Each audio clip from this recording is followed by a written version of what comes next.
ధూళినైన నన్ను దూతగా నిలిపావు. ఎన్నికలేని నన్ను ఏలికగా చేశావు. ధూళినైన నన్ను దూతగా నిలిపావు. ఎన్నికలేని నన్ను ఏలికగా చేశావు. భూమి విరిగి ఫలమిచ్చెను, మేఘమిరిగి వర్షమొచ్చెను. రొట్టె విరిగి వృద్ధి చెందెను, నన్ను విరిచి వాడుకోమయ్యా.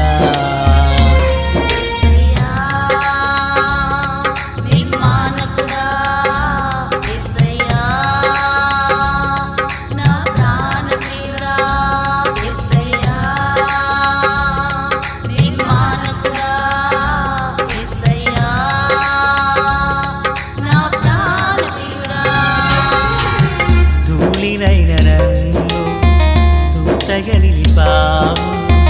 ఎన్నికలేని నన్ను ఏలికగా చేశావు.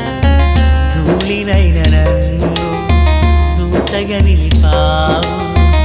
ఎన్నికలేని నన్ను ఏలికగా చేశావు. ప్రభు అయినటువంటి యేసుక్రీస్తు వారి పరిశుద్ధమైన నామములో తండ్రి అయిన దేవాది దేవునికి నిత్యము స్తుతియు స్తోత్రములు, మహిమయు ఘనతయు ప్రభావములు యుగయుగములు ప్రభునకే చెల్లునుగాక. ప్రియులరా, బాగున్నారు కదా?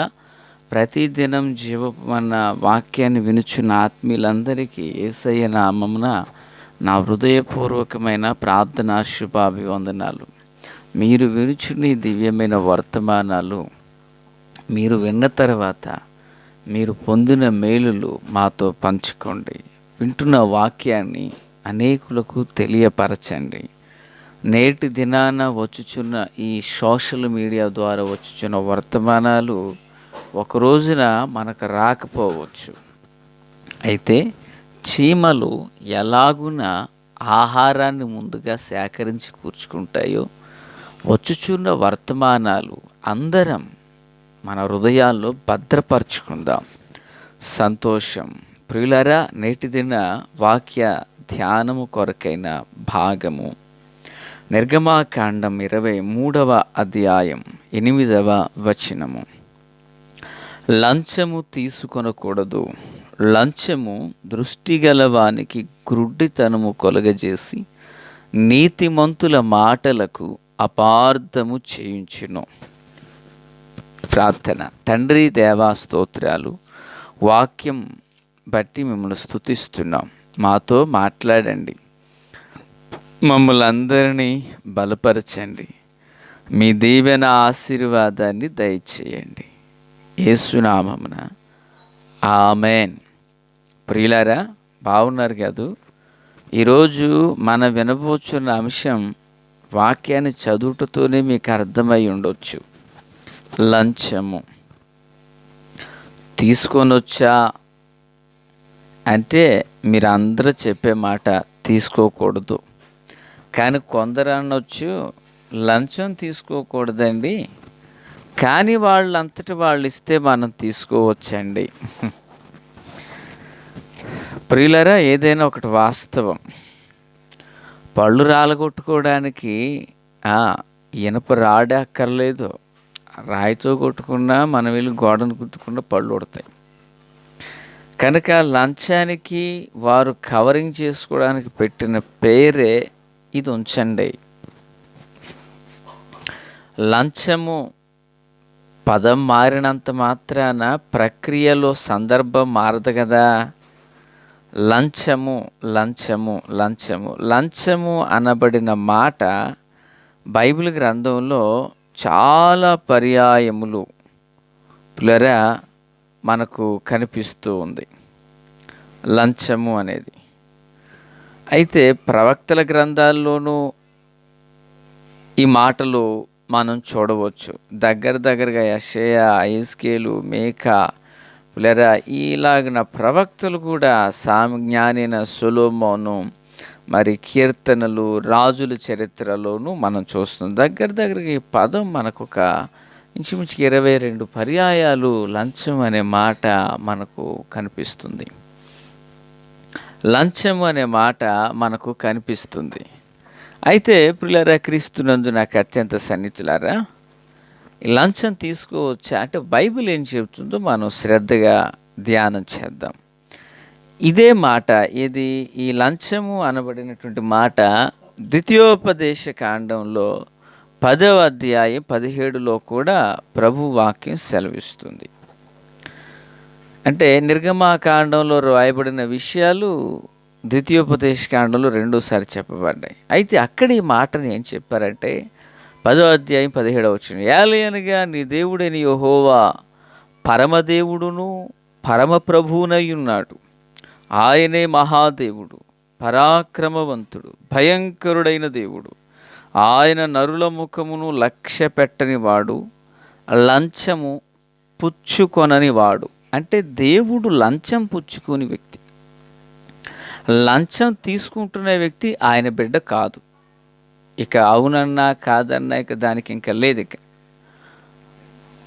లంచము ఆయన తీసుకోనివాడు, లంచం తీసుకునివాడు ఆయన బిడ్డ కాదు. ఎందుకంటే ఆయన బిడ్డలు ఆయన పోలి జీవిస్తారు కదా. ఇది మొదటి మాట. ఇక 2, లంచం ఒక వ్యక్తి తీసుకున్నప్పుడు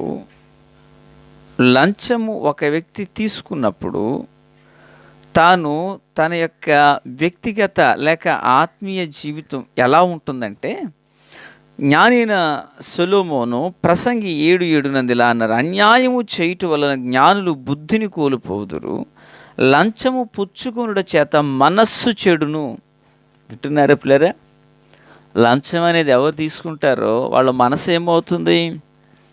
చెడిపోతుందంట. శరీరం పాడైతే వైద్యం జరుగుతుంది, మనసు పాడైతే దానికి వైద్యం ఎక్కడుంది?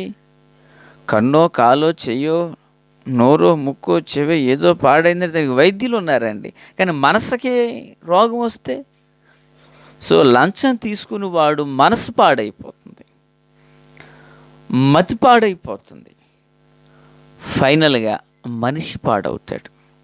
కనుక దేవుని బిడ్డలైనటువంటి వారు లంచం పుచ్చుకొనకూడదు అనేది నా అభిప్రాయం. వాక్యం నీకు అలా అనిపిస్తే దాన్ని నువ్వు అనుసరించవచ్చు. ఇక ప్రియులారా, క్రీస్తునందు నాకు అత్యంత సన్నిహితులారా, ఈ లంచము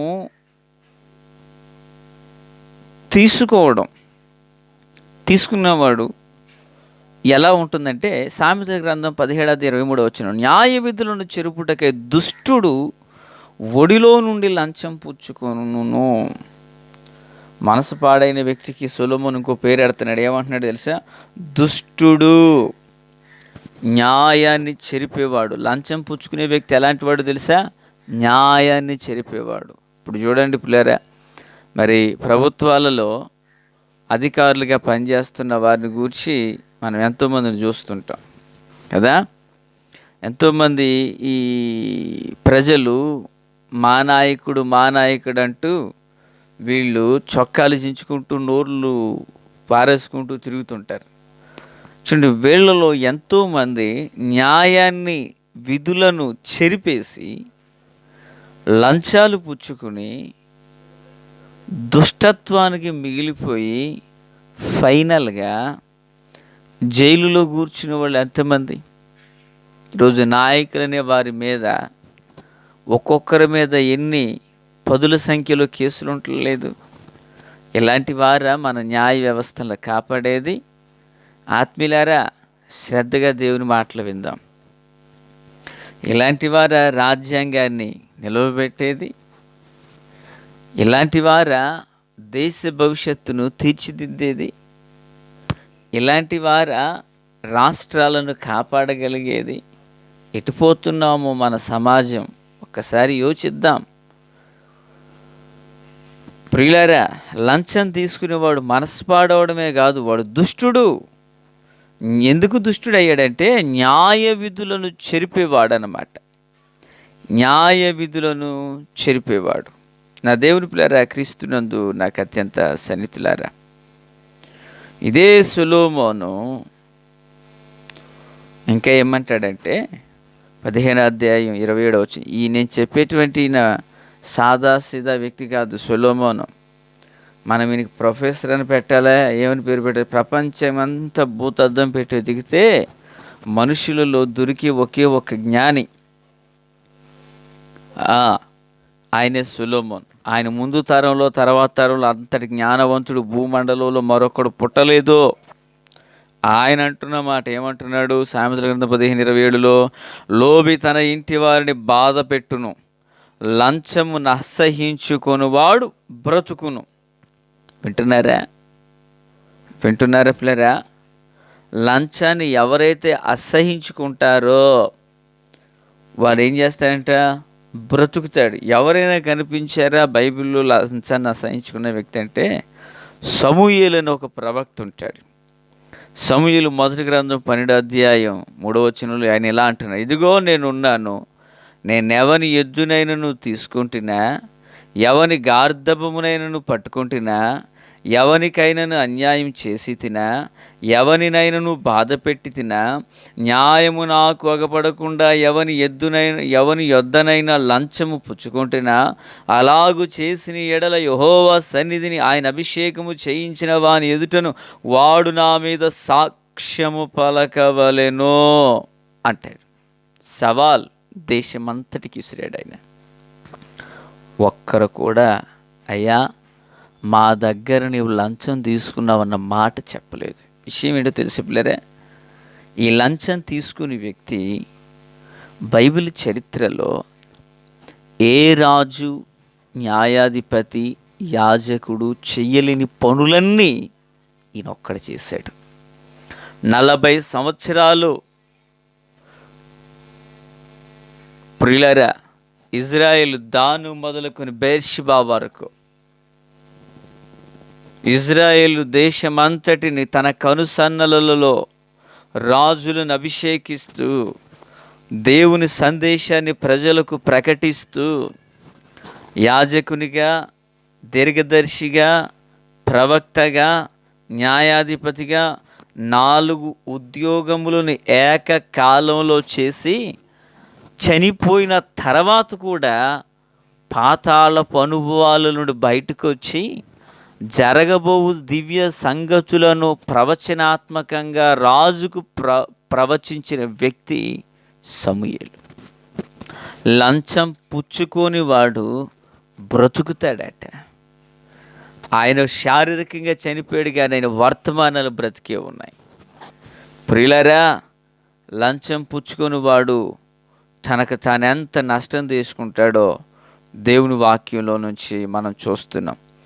అదే సమూయేలు గర్భాన పుట్టినటువంటి కొడుకులు ఉన్నారు ప్రియులారా, వీరు లంచానికి లోబడిపోయిన వారుగా జీవించారు, ధనాపేక్షులైపోయారు. తండ్రి వంటి నీతి న్యాయాలలో నడవలేకపోయారు. సమూయేలు మొదటి గ్రంథం 8:3 ప్రకారంగా వీరు బెర్షిబాలో న్యాయాధిపతులుగా ఉండిరి. అతని కుమారులు అతని ప్రవర్తనను అనుసరింపక ధనాపేక్షలై లంచములు పుచ్చుకొని న్యాయం త్రిప్పివేయగా గొప్పవాళ్ళు కాలేకపోయారు ప్లేరా. సమూయేలు తరువాత సమూయేలు కొడుకులు న్యాయాధిపతులుగా ఉండలేకపోయారు. అక్కడ నుండి రాజుల చరిత్ర పుట్టుకొచ్చింది. న్యాయాధిపతులు అక్కర్లేదు అని దేవుడు వారిని తొలగించేశాడు ప్లేరక. మాటలు వించిన మరి నీ జీవితంలో లంచాన్ని పుచ్చుకుంటున్నావా? మరో మాట, లంచం పుచ్చుకోవడమే కాదు, లంచం ఇవ్వడం కూడా తప్పే. లంచం ఇచ్చుట వలన న్యాయాన్ని త్రిప్పివేస్తున్నామంట. లంచం పుచ్చుకోవడం తప్పే, లంచం ఇవ్వడం కూడా తప్పే. ఈ మాట వింటున్న నీ జీవితంలో నువ్వు లంచాన్ని తీసుకున్నావా? నేను అడగట్లేదు. లంచాన్ని ఇచ్చావా? నేను అడగట్లేదు. ఇక మీదటనైనా దాని జోలికి నేను పోకుండా ఉంటాను ప్రభువా అని నువ్వు చెప్పగలిగితే నీ కొరకు నేను ప్రార్థన చేయబోతున్నాను. మహాపరిశుద్ధుడా, ప్రేమగల తండ్రి, కృపగల దేవా, స్తోత్రం. మీ దీవెన ఆశీర్వాదం దయచేసి మేలుతో నింపండి. మీ దీవెన ఆశీర్వాదం అనుగ్రహించండి అయ్యా. ఈ వాక్యం అందరి హృదయాల్లో ఫలభరితం చేయండి, దీవెనకరంగా మలచండి. యేసు నామములో అయ్యా, ఎవరైతే ఇక మీద లంచము జోలికి పోకుండా మంచి తీర్మానం చేసుకున్నారు, వారిని స్థిరులుగా చేయండి. సమూయేలు వంటి గొప్ప భక్తులుగా తీర్చిదిద్దండి. నన్ను మీ చేతులకు అప్పగించుకొంచున్నాను. కృపగల హస్తాల్లో దాచుంచమని యేసు నామములో ఆమేన్. Praise the lord.